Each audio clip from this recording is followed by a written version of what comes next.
भारतीय लोक कथाओं की डरवनी दुनिया में एक खौफनाक प्राणी रहता है, ब्रह्म राक्षस। यह प्राणी न केवल अपने भयानक रूप के लिए जाना जाता है, बल्कि इसके पीछे की कहानी भी उतनी ही डरावनी है। एक खतरनाक आत्मा, हमेशा के लिए जीवन और मृत्यु के बीच फंसी हुई, एक भयानक राक्षसी जीव, जो अपने पापी जीवन के कारण इस भयानक रूप में बदल गया है। सदियों से इसकी कहानी फुसफुसाई जाती रही है, जिससे पूरे भारत के गांव वालों के दिलों में डर बैठ जाता है। गांव के बुजुर्ग रात के समय आग के चारों ओर बैठकर इस प्राणी की कहानियां सुनाते हैं, जिससे बच्चों के दिलों में खौफ पैदा हो जाता है। ब्रह्म राक्षस कोई राक्षस नहीं है, बल्कि एक शापित मानव आत्मा है। यह आत्मा अपने पापों के कारण इस भयानक रूप में बदल गई है और अब इसे शांति नहीं मिलती। पापी जीवन के कारण मृत्यु में बदल गया। यह आत्मा अब एक भयानक कब्रिस्तान में भटकती रहती है, जहां इसकी आत्मा को कभी शांति नहीं मिलती। ऐसा कहा जाता है कि यह विशाल और भयानक आकार का होता है। इसकी छाया इतनी बड़ी होती है कि इसे देखकर ही लोगों के रोंगटे खड़े हो जाते हैं। इसका शरीर एक ऐसी फूटी हुई लाश है, जिससे दुर्गंध निकलती है। यह दुर्गंध इतनी भयानक होती है कि इसके पास जाने की हिम्मत कोई नहीं करता। बदला लेने की इसकी प्यास अतृप्त है। यह आत्मा उन लोगों से बदला लेना चाहती है जिन्होंने इसे इस भयानक रूप में बदलने के लिए मजबूर किया। मानव मांस की इसकी भूख कभी खत्म नहीं होती। यह प्राणी अपने शिकार को पकड़कर उसे नोच नोच कर खाता है, जिससे उसकी भूख थोड़ी देर के लिए शांत होती है। ब्रह्म राक्षस उस अंधेरे की भयानक याद दिलाता है जो हम सभी को निगल सकता है। यह अंधेरा इतना गहरा और भयानक होता है कि इसमें कोई भी फंस जाए तो उसे बाहर निकलने का कोई रास्ता नहीं मिलता। प्राचीन श्रापों की शक्ति का एक खौफनाक प्रमाण। यह प्राणी उन प्राचीन श्रापों का जीवंत उदाहरण है जो आज भी हमारे बीच मौजूद हैं और हमें डराते हैं। ब्रह्म राक्षस की उत्पत्ति विश्वासघात और निराशा की गहराई में है। यह एक ऐसी कहानी है जो सदियों से चली आ रही है। एक ऐसी कहानी जो हमें हमारे सबसे गहरे डर और पापों का सामना करने के लिए मजबूर करती है। किंवदंती है कि एक ब्राह्मण, जो हिंदू धर्म में सर्वोच्च जाति का होता है, जो घोर पाप करता है। यह पाप इतना भयानक होता है कि उसकी आत्मा को शांति नहीं मिलती। हत्या, आत्महत्या या पवित्र अनुष्ठानों को अपवित्र करना, ये सभी कर्म उसे एक भयानक भाग्य की ओर ले जाते हैं। उनकी आत्मा ब्रह्म राक्षस बनने के लिए अभिशप्त है। यह एक ऐसा अभिशाप है जो उसे अनंत काल तक पीड़ा देता है। उनका क्रोध और पीड़ा उनकी आत्मा को मोड़ देती है। यह पीड़ा इतनी गहरी होती है कि वह अपनी मानवता खो देता है। उन्हें एक राक्षसी संस्था में बदलना, यह परिवर्तन धीरे धीरे होता है, जैसे जैसे उसकी आत्मा और अधिक अंधकार में डूबती जाती है। बदला लेने की उनकी प्यास उनका एकमात्र उद्देश्य बन जाती है। यह प्यास उसे और भी अधिक क्रूर और निर्दयी बनाती है। वे धरती पर भटकने के लिए अभिशप्त हैं।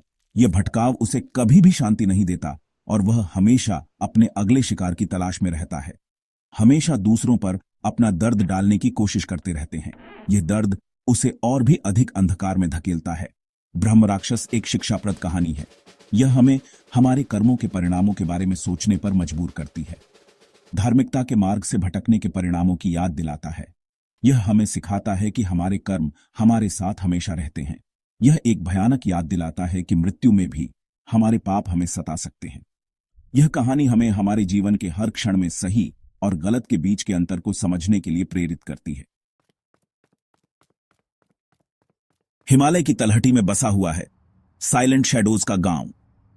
एक छोटा अलग थलग समुदाय, प्राचीन परंपराओं से बंधा हुआ और एक अशांत शांति में डूबा हुआ। गांव का नाम ऊंचे पेड़ों द्वारा डाली गई लंबी परछाइयों के कारण पड़ा। पेड़ जो हवा में रहस्य फुसफुसाते लगते थे। साइलेंट शैडोज में जीवन सरल था, फिर भी अंधविश्वास में डूबा हुआ था। ग्रामीण बहुत आध्यात्मिक थे। वे अज्ञात के डर में रहते थे। खासकर ब्रह्म राक्षस की कथा, एक किंवदंती जिसने पीढ़ियों से उनके गांव को प्रेतबाधित किया था।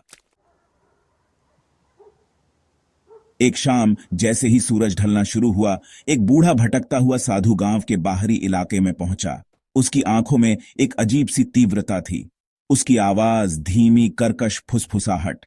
उसने ग्रामीणों को आने वाले खतरे की चेतावनी दी। एक ब्रह्म राक्षस, उसने दावा किया, पास था। ग्रामीण हालांकि डरे हुए थे, उसकी चेतावनियों को खारिज कर दिया।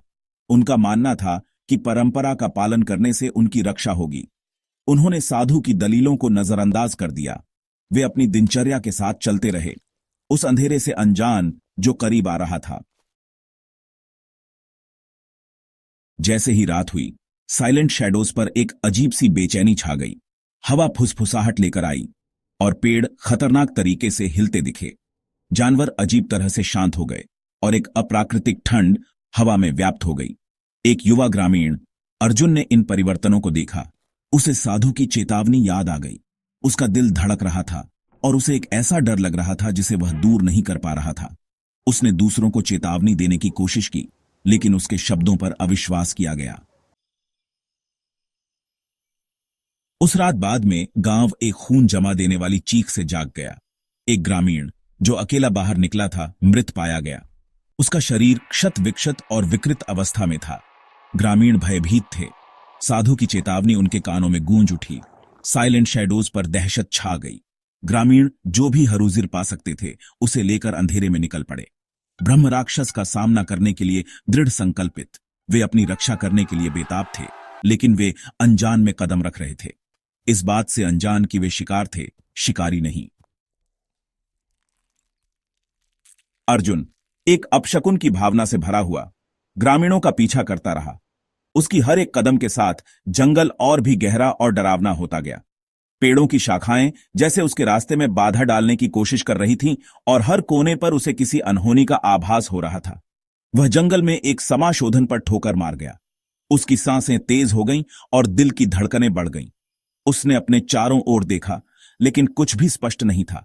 वहां उसने साधु को पाया, मृत। उसका शरीर फटा हुआ, उसकी आंखें खुली हुई थीं, जैसे कि वह किसी भयानक दृश्य को देख रहा हो। अर्जुन का दिल दहल गया, लेकिन यह किसी जानवर का काम नहीं था। यह किसी मानव के हाथों का काम था, लेकिन किसके और क्यों? यह कहीं अधिक भयावह था। यह एक षड्यंत्र था, एक गहरी साजिश जो साधु के जीवन को समाप्त करने के लिए रची गई थी। साधु के शरीर के बगल में एक छोटी चमड़े से बंधी किताब पड़ी थी। किताब पुरानी और रहस्यमयी लग रही थी, जैसे कि उसमें कोई गहरा रहस्य छिपा हो।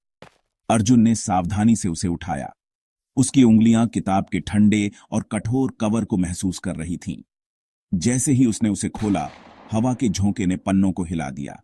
पन्ने पुराने और पीले हो चुके थे, लेकिन उन पर लिखे शब्द स्पष्ट थे। अजीब प्रतीकों और मंत्रों का खुलासा। प्रतीक और मंत्र ऐसे थे जैसे कि वे किसी प्राचीन और शक्तिशाली जादू का हिस्सा हों। उसे एक झटके से एहसास हुआ, यह किताब साधारण नहीं थी। यह एक गुप्त और शक्तिशाली ग्रंथ था। साधु कोई साधु पुरुष नहीं था, वह एक रक्षक था। एक ऐसा रक्षक जो इस किताब की शक्ति का उपयोग करके गांव की रक्षा कर रहा था।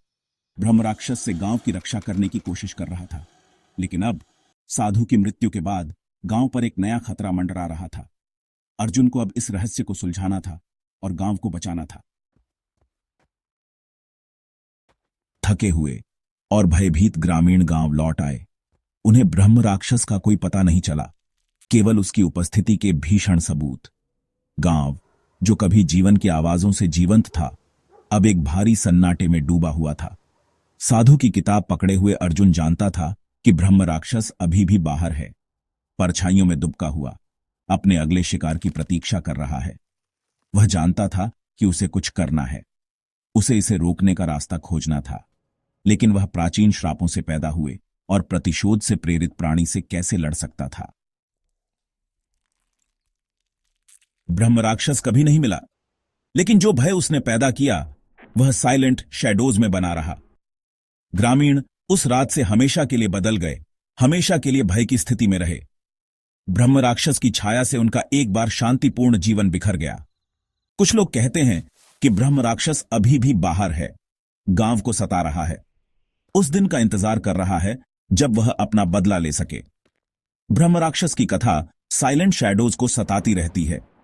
एक भयानक याद दिलाता है कि कुछ बुराइयां कभी नहीं मरती, वे बस अंधेरे में इंतजार करते हैं।